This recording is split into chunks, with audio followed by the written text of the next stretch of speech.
अस्सलाम वालेकुम। दजला के दोनों किनारों पर आबाद कदीम तरीन शहर बगदाद 775 से लेकर 932 ईस्वी तक आबादी के लिहाज से दुनिया का सबसे बड़ा शहर था। ये वो शहर है जिसकी तारीख में मिसाल दी जाती थी।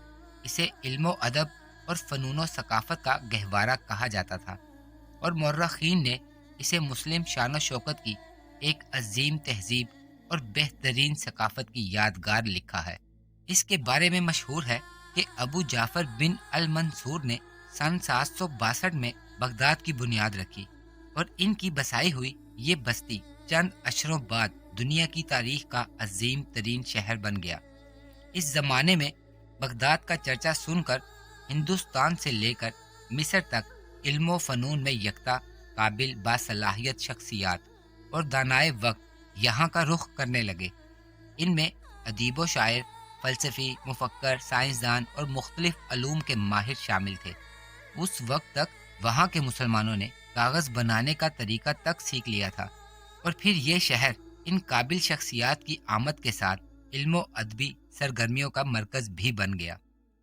वीडियो शुरू करने से पहले आपसे गुजारिश है, अगर आपने मेरा चैनल अभी तक सब्सक्राइब नहीं किया तो प्लीज़ कर लें और बेल आइकन को भी प्रेस कर दें। इससे आपको मेरी हर आने वाली इंफॉर्मेटिव वीडियो की अपडेट मिलती रहेगी।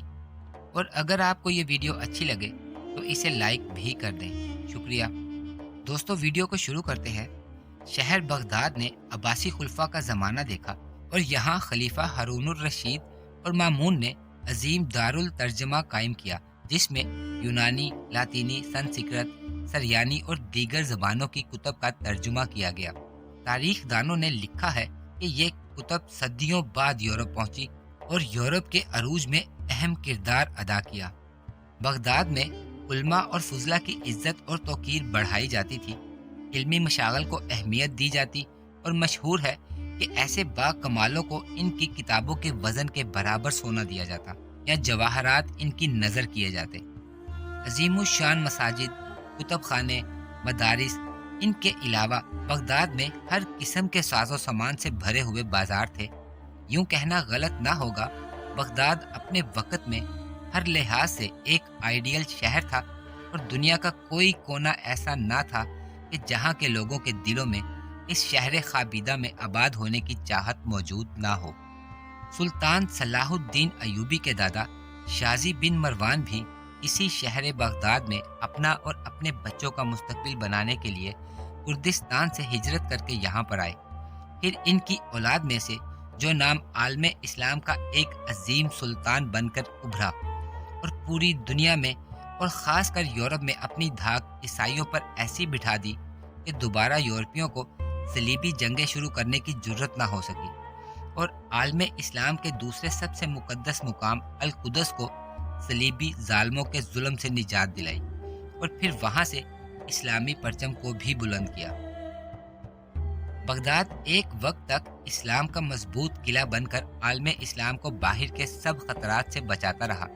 वक़्त गुजरने के साथ साथ यहाँ पर ज़रूरत से ज़्यादा मालो दौलत आ जाने और हर तरह की आसाइशें मुयस्सर होने के बाइस उम्रा और दीगर बाअसर लोगों में खुद को दूसरों से ज़्यादा अमीर, कबीर और ज़्यादा शान शौकत का मालिक जाहिर करने की एक ऐसी दौड़ शुरू हो चुकी थी जिससे खलीफा वक्त भी न बच सके और ऐशो इशरत से भरपूर ज़िंदगी गुजारने में मगन रहे, जिसकी वजह से आलमे इस्लाम का वो किला जहाँ से सदियों तक मुसलमानों की हिफाजत की जाती रही, एक वक्त ऐसा आया कि वो अपनी हिफाजत न कर सका।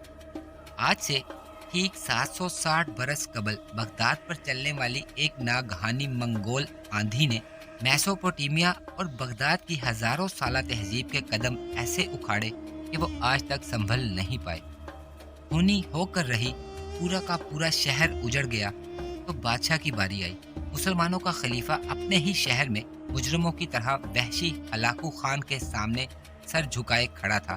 फिर ये भी हुआ कि अचानक हलाकू खान ने खलीफा से लूटे हुए खजाने के चंद हीरे जवाहरात मंगवाए और खलीफा को हुक्म दिया कि इन्हें खाओ, जिन्हें तुमने अपने लिए इकट्ठा कर रखा है।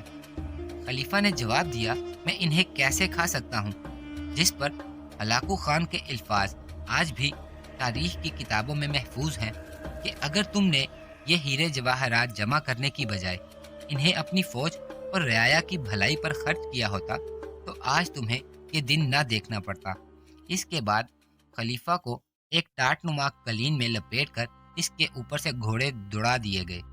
خلیفہ ٹاٹ کے اندر ہی دم گھٹ کر مر گیا، جس کے خون کا ایک بھی قطرہ زمین پر نہ گرنے دیا گیا، کیونکہ دوستو اس دور میں یہ روایت عام تھی کہ کسی بھی سلطان، بادشاہ یا اپنے علاقے کا سردار، وہ جو کوئی بھی ہو، اس کو مارتے وقت اس کا خون زمین پر نہیں بہایا جائے گا، اور اگر کوئی ایسا کرے گا تو اس پر عذاب نازل ہوگا۔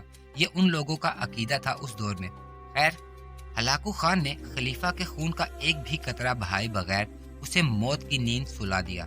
خلیفہ مر چکا تھا، پورا شہر اجڑ چکا تھا، امت مسلمہ کی باکردار خواتین کی عصمت دری کی گئی اور ان کو باندیاں تک بنا لیا گیا۔ خزانے لوٹے جا چکے تھے اور عروس البلاد بغداد حسرت و یاس کی تصویر بنا باقی رہ چکا تھا۔ یہی نہیں بلکہ اس کے بعد سے آج تک کوئی مسلم شہر بغداد کی شان و شوکت کے عشرے اشیر تک بھی نہیں پہنچ سکا۔ بعض ماہرین نے لکھا ہے کہ مغربی تہذیب صرف اسی وجہ سے پھل پھول سکی کہ منگولوں نے اس وقت کی برتر مسلم تہذیب کو تباہ کر کے مغرب کے لیے راستہ ہموار کر دیا۔ مستعصم بالا بغداد کے 37ویں اور آخری خلیفہ ثابت ہوئے۔